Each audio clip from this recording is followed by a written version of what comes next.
So Keith, thanks so much for joining us today. We're thrilled to have you back. I feel like I have to send you a certificate because you are the first repeat guest that we've had on a live call and that we've had on our Strategy Simplified podcast. So first of all, congratulations.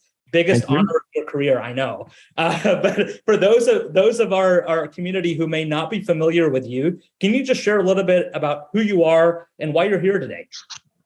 Sure. That's a very deep philosophical question on the back end, but maybe we'll keep it more practical.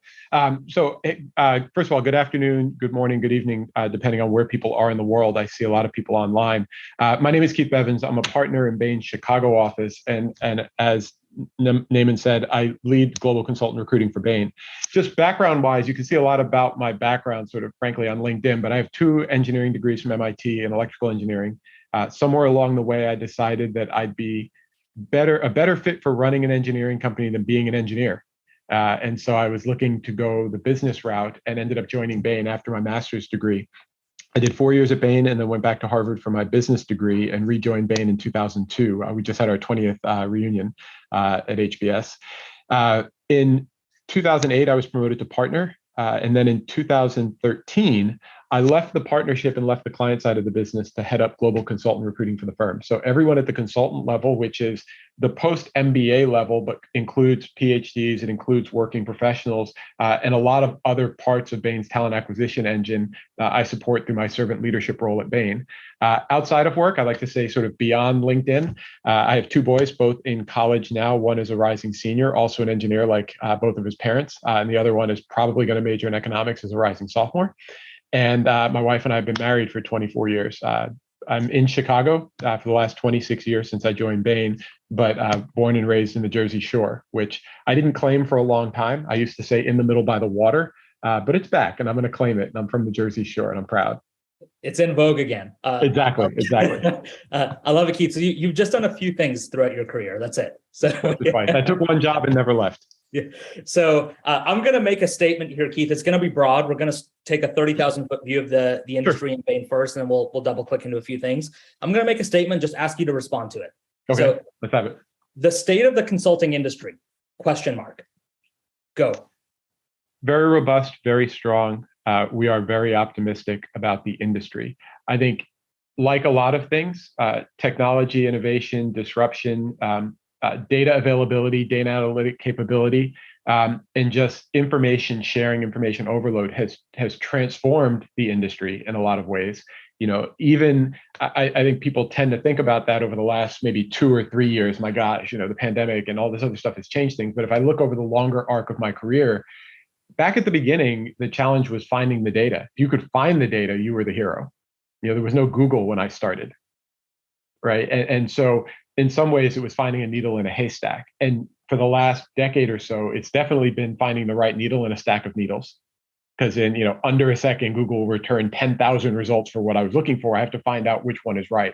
And oftentimes there's conflicting data. And so the capability and the skills that are required to parse through all of that and be discerning with the data is what's really changed, what's really made consulting, I think, a lot more exciting, because it requires really deep expertise in analytics and data science, in design. You know, as an AC, when I was at Bain, and even when I was a consultant at Bain, we'd leave the clients behind with a well-formatted, oftentimes locked spreadsheet so they couldn't break the tool. Bain now leaves client teams behind with an app that integrates with their enterprise systems and that they can monitor their supply chain in real time from their phones 24/7 as an executive team. That means we need app developers. That means we need to, integration experts that can. So the state of the industry, I think, is actually quite exciting when you look at how technology is really shaping it. And in terms of the underlying business fundamentals itself, it's quite strong. So if there's this diversity of talent and background that's now needed at Bain and consulting overall, I would take it to mean that you're looking for folks from more diverse backgrounds than just consulting is traditionally known for. It is interesting because I think that the background piece for Bain has always been very diverse. When I joined, I had a master's in engineering. In my immediate bay, the other 6 people, one was undergraduate MMSS, I think, from Northwestern. So like statistical analysis and marketing, all that stuff. There was a government major in my Bay, and I'm not even still sure exactly what that was. There were undergraduate business majors. We had liberal arts majors. So the background diversity, even decades ago, was quite similar.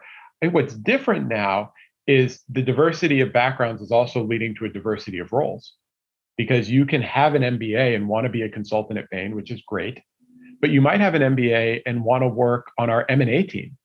We've done almost 20 acquisitions in the last 3 years as a firm, bringing in different capabilities and different expertise into the firm, which means we have an M&A team like a more traditional company would have an M&A team. You might have an MBA and decide you want to work in our finance department. You might have, an engineering degree like me and want to be a consultant, but you might want to be an engineer on our app development team in our innovation and design groups. And so the diversity of destinations is probably the thing that's most different, but also creates a lot of really neat opportunities for people, because they sort of think of Bain as just a consulting firm, just hiring consultants. But the truth is, we're a multi-billion-dollar multinational company with offices in 65 different markets, and we're hiring a lot of people just like a lot of companies are. They're all in support of our mission to drive impact at our clients, but at the end of the day, we're still a company, and we have all of the functions that any company would have. That M&A piece is interesting to me, Keith. I was just reading up a little bit before our conversation today, and I know that Bain's recently acquired, I think it's Proxima procurement consultancy based in the UK and also active in the US. You've acquired, I think it's Arc Blue in Australia, also procurement focused. And so outside of procurement, what are some other sectors that you feel like Bain's going to see outsized growth in here in the next 3 to 5 years?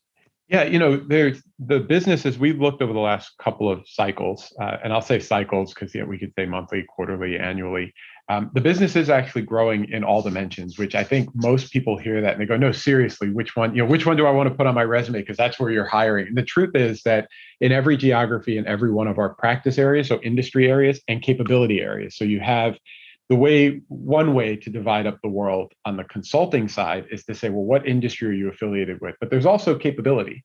And that might be performance improvement, that might be strategy, that might be customer experience, right? There's a lot of capabilities. At every cell of that matrix, we've seen robust growth in the business in every geography. When you think about M&A, we are adding scale and some of our areas, like you mentioned, the two procurement-focused acquisitions that we've made, but we've also made investments in acquisition in other areas that extend the scope, like thinking about tech economy, which brings tech due diligence to our private equity consulting business, which is far and away the leader in the space consulting to private equity firms. We now have the capability, even stronger capability, to look at the tech infrastructure at the assets that are in play. Is there cybersecurity up to speed? Is there a business continuity plan where it needs to be? Is the underlying infrastructure there to support the growth that's part of the deal thesis? We acquired OpEx Engine, which brings benchmarks that nobody else has in-house.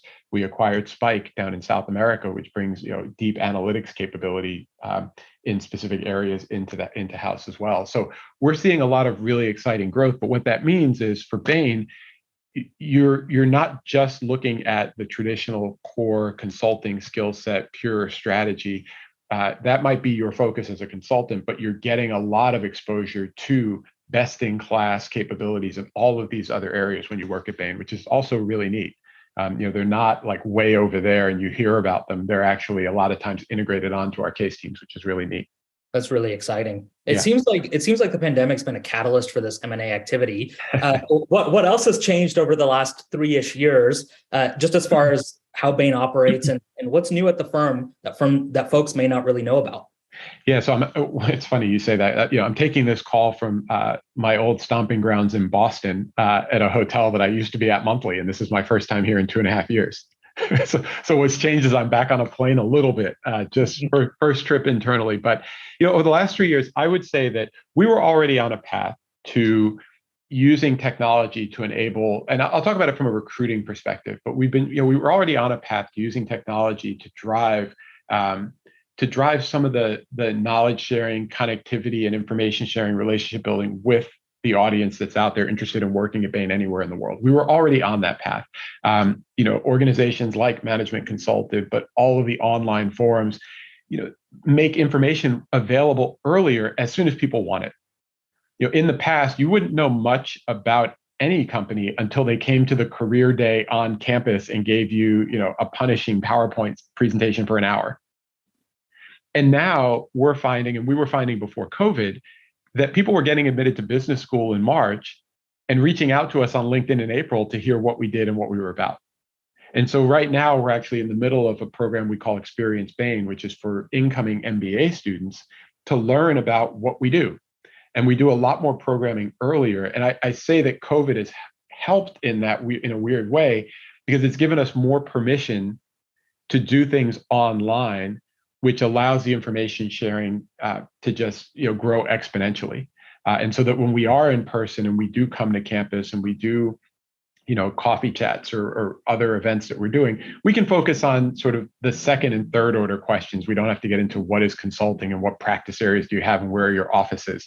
And COVID has really accelerated that. It's also given us permission to do a lot more, like I said, online. I don't think students at the end of the pandemics are still saying, well, if you didn't come to campus and sit there in front of on the stage with a projector and share slides, you don't care about my school. That's not really a thing anymore. So you're running Experience Bain right now for pre-MBAs, I'll call them. Yes. So who else are you recruiting, right? Like part-time MBAs, PhDs, and other advanced degree candidates. Who's eligible for a consulting role at Bain? Yes, and yes, and yes. The Experience Bain is something specific for MBA students because we do know that they're interested and often eager. And honestly, we want to make it as easy as possible for them when they get to campus to use their time wisely, right? And if they can sort of sort through and rule things out or rule things in before they even get to campus, they can be much more focused when they are going through the process on campus, which should give them more time to experience what it's like to be in business school, and to spend time with a club and to spend time with friends and travel and do all the things that people do in business school, because they're not sort of trying to recruit for the entire universe of options that are out there. So that's Experience Bain. Part-time MBAs is an interesting one. We've had an effort in place. I have a part of my team right now that has been in place for at least 5 years, if not longer, focused on recruiting from part-time MBA programs. We know there's a lot of really great talent in those programs. They've historically had a difficult time plugging into the full-time programs recruiting process. And so what a lot of students do, which they don't need to for us, is try and sync up their end date with the full-time programs. So a disproportionate number of the part-time students graduate in June, miraculously, right? But the truth is we're hiring year-round. And so we want to talk to those students wherever they are in their process. If they graduate in December, great. We have start dates in the first quarter. If you graduate at the end of the summer, great. We can bring you on in the fall. So we know there's a lot of part-time MBA students that are interested, and we'd be happy to talk with them and continue growing that pipeline. Advanced degrees is something that Bain does hire a lot of. A lot of them come through campus, but the majority of them come through a program we call Advantage. And we've been running Advantage for several years now. It went virtual for a few, but we're back. But it gives them a unique window and opportunity to learn about Bain. They apply for the program. It's grown every year that we've had it, and we're really thrilled with the outcomes. But they basically, I'm going to play a little loose. My team will probably send me an email after this, but they basically go through 2 days of training, and then 2 days on a mini case assignment, and then a day of sort of debriefing, presenting what they worked on, and a lot of them have the opportunity to interview at the end of that week and get the full-time offer coming out of that. That's a really neat way for advanced degrees to experience what it is like to work at Bain. So they're getting to know us, we're getting to know them in a way that's different than just coming to a presentation, looking at some PowerPoint, and then doing a case interview. We both get to sort of get some live action in. Experiential wins the day every time, I think. So, absolutely. And Experience Bain Advantage is an excellent opportunity for advanced degree candidates to do that. The other pool that I don't remember now if it was in your question or not is just industry hiring or lateral hiring experienced professionals. We are hiring them. We've always been hiring them at scale, in Europe and in APAC. I think in North America, we've seen strong demand from the business to find even more people that are working professionals that want to. What's been interesting for me and the team, some of these people we met on campus, maybe they didn't get through our process, maybe they opted out of the process because, depending on where you were coming out of school, you thought you were going to be a .com millionaire. But we're also finding people that are new to Bain. And a lot of them went to MBA schools and wanted to do something different, which was great. But not everybody that's coming in laterally even has an MBA. They just have great work experience. There's a lot of really talented people out there, and we're really excited when they choose to come here and learn more about us and engage in our process.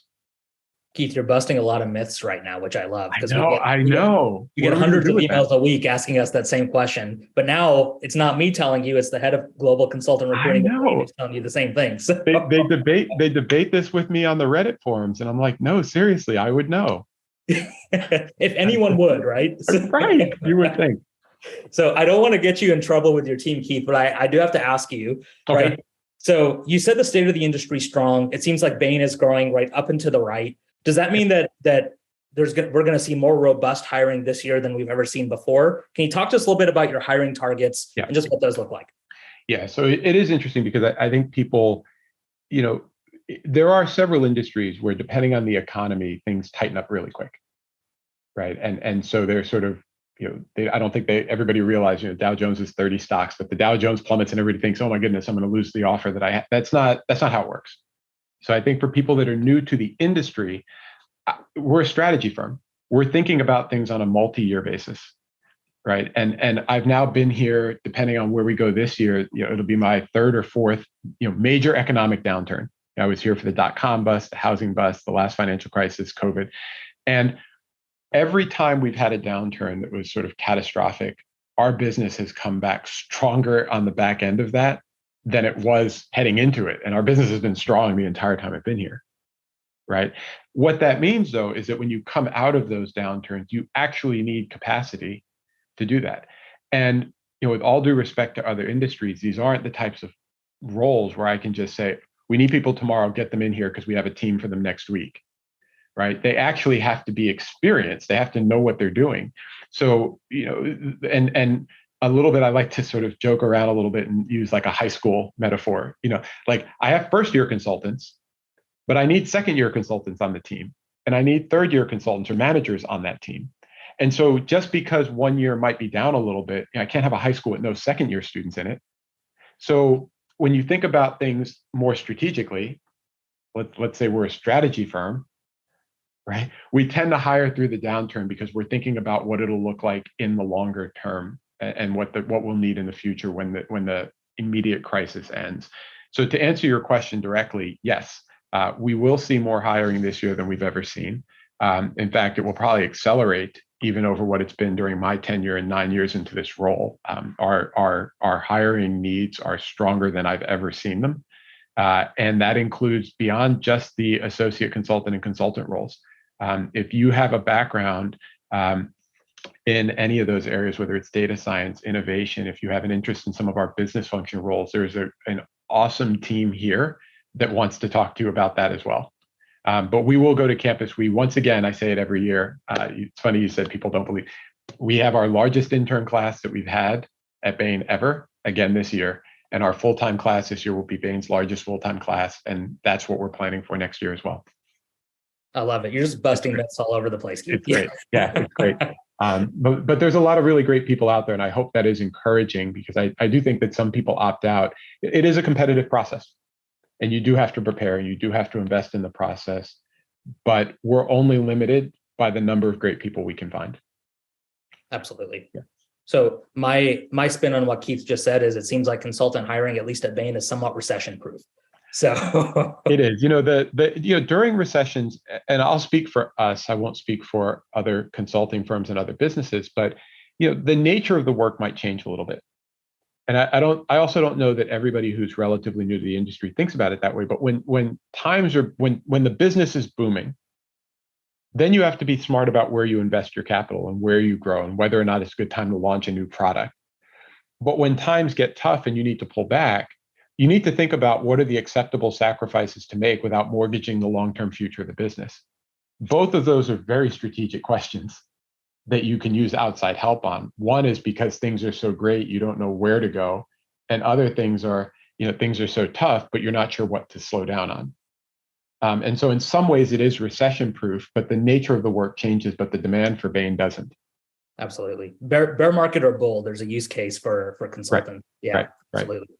So you mentioned in your previous answer, Keith, right? Hey, even if you're not interested in client-facing or consulting roles, our team would love to talk to you.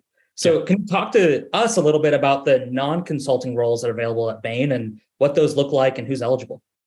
Yeah, so there is the full range. So we are finding, so we have, if you think about we call them business functions, but if you think about, we have a marketing team, we have a talent acquisition team, we have an HR team, a legal team, but we also have, a lot of expert professionals. We have data scientists, we have people in our advanced analytics group, we have an innovation and design team at Bain. We have sort of all of these sort of deep expertise. We have app developers and engineers, not just doing client-facing work, but we also have them in our own technology services group inside Bain, right? Because we have obviously huge data security, cybersecurity needs as well, and privacy concerns. We're running a lot of large systems. But you might say, well, I want to be more client-facing. I don't want to be an in-house marketing person, right? Well, we have a digital marketing group that came over when we acquired Forward. And there are people that are building entire careers and deep expertise in the Amazon ecosystem or looking at Google's AdWords systems and bringing that expertise to clients when they're launching new businesses or launching new products. And so there's a full range of roles, and you can find those roles on our website. But for people who say, I don't know that I want to be a consultant, I want something a little more predictable or a little more stable, or for whatever reason, I was a consultant before I went to school and now I'm looking for a change of pace. We have those roles at Bain, and I encourage them to just take a look on the site and see what's out there. And are you hiring for those roles year round? Or there recruiting cycles for those roles? No, those roles are just like what you would expect to see at any company. As the roles come up, they get posted to the website. There's a job spec, and we go from there. So those are year round, and they're global. I think a lot of times people tend to think of, I'm here in Boston where our headquarters is. They tend to think of us as a US firm hiring in the US, but the truth is we are in every major market around the world. And these roles actually, in some ways, are geographic independent because you're supporting the case teams and you're part of the case teams, but that doesn't mean you're sort of on the team from that office. So a lot of those sort of non-traditional consulting roles are sort of more geographically dispersed than people would expect. So speaking of recruiting cycles, there are cycles for the client-facing traditional consulting roles. Sure. And like we mentioned at the top of the call today, for some roles, it seems like there are multiple application deadlines. So one of the things that I've heard is that, hey, right, if you want to maximize your chances of getting an interview, you apply with the first wave of candidates. Right? Is that true? Is that another myth you're going to bust for us? How does Bain think about that? Like, are you filling spots as you go? So yes, for the most part, right? So let's take apart when you think about like the recruiting cycles. Let's take the non-consulting roles out for a second, because those literally are like every other job. There's a spec, you apply to the spec, they get posted as we need them, and we fill them as soon as we can. That's a different thing, but there's a lot of them. Okay. For the campus roles, you can think about it as associate consultant, which is typically the role we hire out of undergrad. And again, I'll play a little loose with the facts, but you can think about it as consultant, which are the roles we hire from sort of PhD programs or MBA programs. Again, speaking a little general. There's sort of two main on-ramps for those campus populations. One is the internship program, where before your last year of college or your bachelor's degree, you can be an associate consultant intern, and you would intern for 10 weeks and then hopefully get the full-time offer. And for the last couple of years, they've come together. Or, in between years of business school, you would interview, be a summer associate, get the full-time offer, and decide what you want to do. Those cycles, I will say it like this. The deadlines are very clear on the website. You can think of that as round zero of the interview process. Can you find the deadline and apply on time? Generally speaking, for MBAs, the internship deadline is somewhere in December, usually early December, and we interview in January. And then again, generally speaking, for full-time MBAs, it's actually like really early, like late September, early October deadline. And we even interview people for full-time earlier than that. Maybe they decided they wanted to do a startup, or they were otherwise committed for their summer, so they didn't come through the internship process, but they know they'd like to talk with us full-time. A lot of times we will just talk with them before the second year, so they'll just interview earlier. At the undergraduate level, that varies a little bit more depending on the market that your audience is in. But it starts actually quite early. So there are actually interviews happening during the summer before their final year of college, as well as the campus process. Specific to your question, if we can bust myths a little bit, again, we're only limited by the number of great people we can find.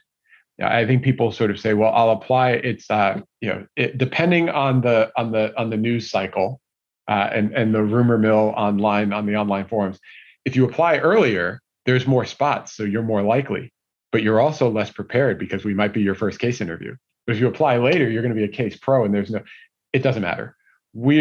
I think people should give the interviewers a little bit more credit for understanding where you are in the cycle and being able to calibrate, how you do in the interviews and the process. When we talk with people early on in the MBA programs for some reason or another, we know they've only had one semester of class. Like, come on. Nobody expects somebody who's been working and never went to business school, but has been working for 5 years and has awesome experience in corporate to case the same way as somebody who's on a campus with 50 people that worked in consulting last year in a management consulting club that meets weekly. We know that. Wait, you guys are robots? What? Right, exactly. Like, we know that. We're a strategy firm. We think about this stuff. But I want people to apply when they feel like they're ready. That's the important part. And that's not something that I can say, but it's not something that they should feel like they need to game the system on. We do, I think, a reasonable job of calibrating. And it's more important that they feel confident and prepared for the interview than they say, well, if I don't apply now, I'm going to miss it and this is going to be harder. People do the same thing with business school applications, and I don't think they need to. The truth is you should worry about the stuff you control and do it when you're ready. Folks, I'll just repeat it for the people in the back. Apply when you're ready. Apply when you're ready. You can only apply once every 12 months, though. There are people who come back like 2 weeks later and say, okay, so I think I took your feedback. I'm ready again. And I'm like, I'm going to need you to wait for a minute. So there are a few people who don't interview on campus in the fall.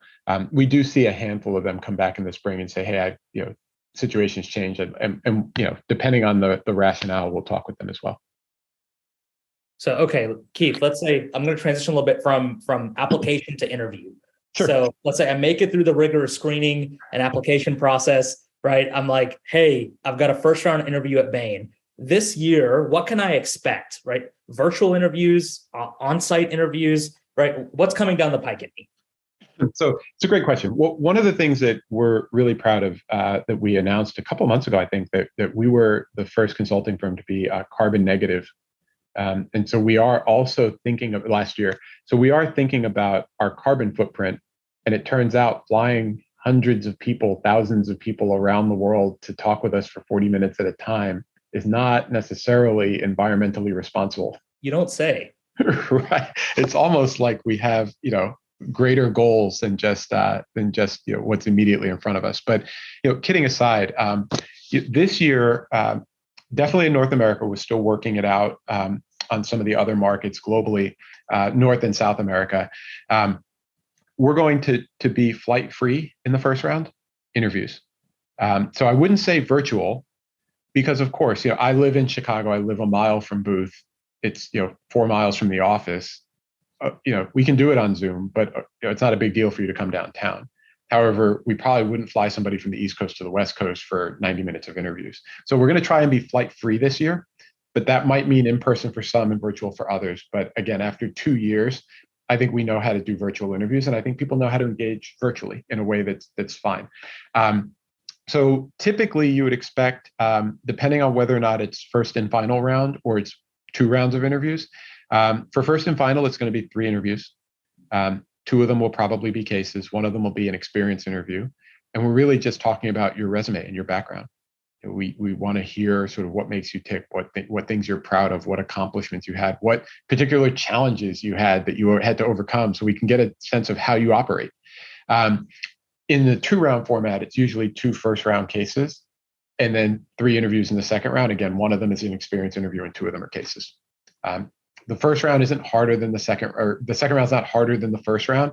The interviewers tend to be more experienced, so people might feel like it's harder, but it's not. The cases are the cases. That's typically what you'd expect for consulting jobs at Bain. Pretty straightforward. Very straightforward.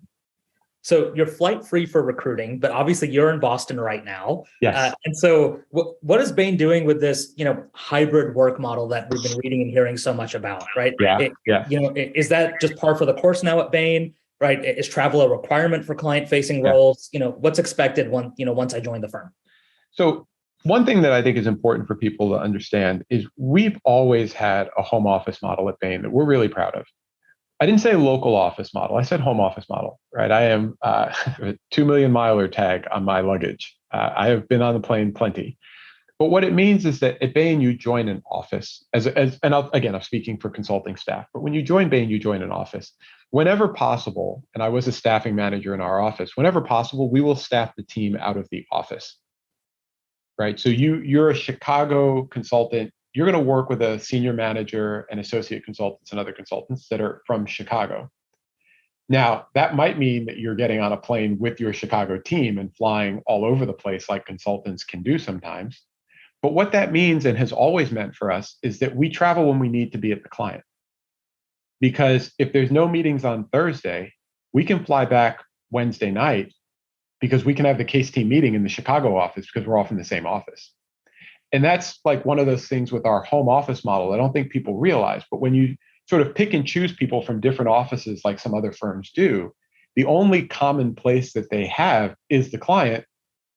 So meetings or no meetings, the only way we're going to be in person is if we're away from home. And again, that doesn't mean we travel less or we travel more. It means we've always traveled when necessary.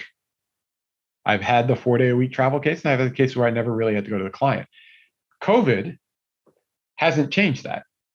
What it has done is gotten our clients more comfortable engaging over Zoom. Right. And what that means is the bar is even higher for when we need to hop on a plane and go to the client. But there's a lot of work, just like there was pre-COVID, where you just got to be there in person. Like Miro is great, but you need to be at the whiteboard, right? You need to go to the factory floor and see what's happening. There's no substitute for that in some cases, but it's not a default.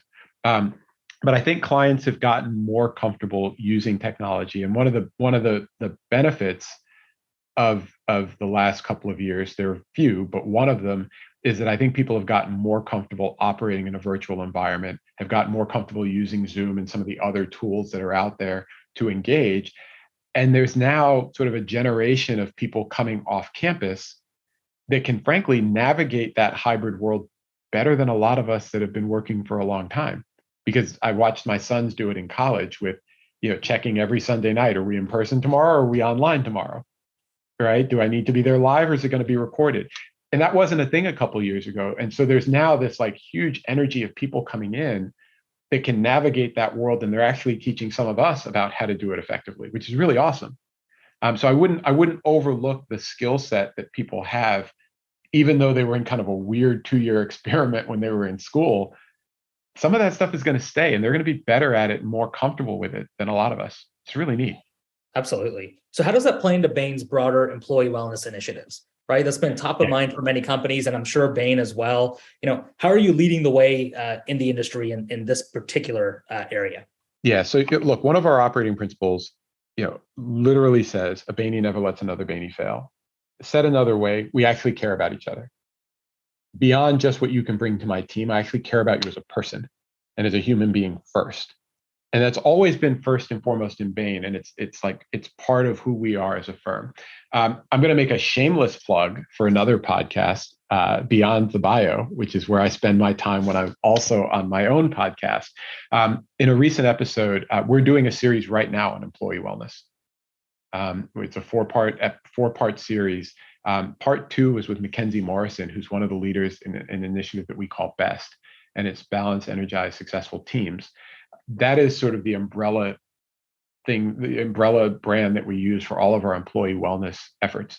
And it includes inspirational leadership. It includes personal capacity. It includes a lot of the things that we're doing both on soft skills and thinking about, how can you just navigate life better, but also, like true employee wellness, using meditation, finding access to mental health professionals and things like that.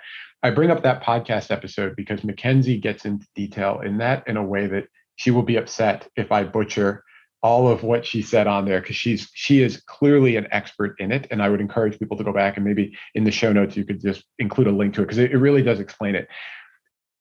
2020 accelerated again the path that we were already on as a firm because of who we are as a firm. I think the racial unrest that we experienced, the pandemic that we experienced, sort of the turmoil politically everywhere in the world, put a lot on people.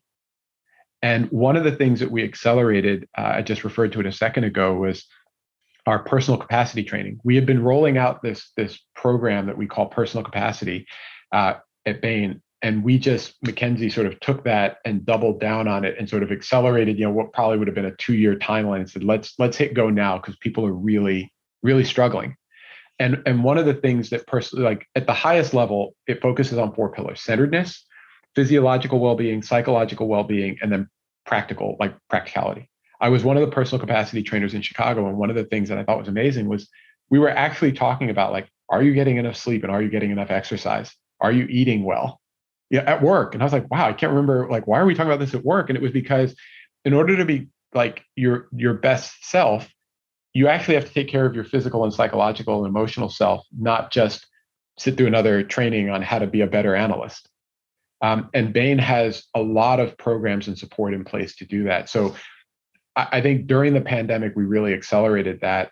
And we've continued that with, talks and webinars, and we have access to meditation apps that are part of our health benefits plan.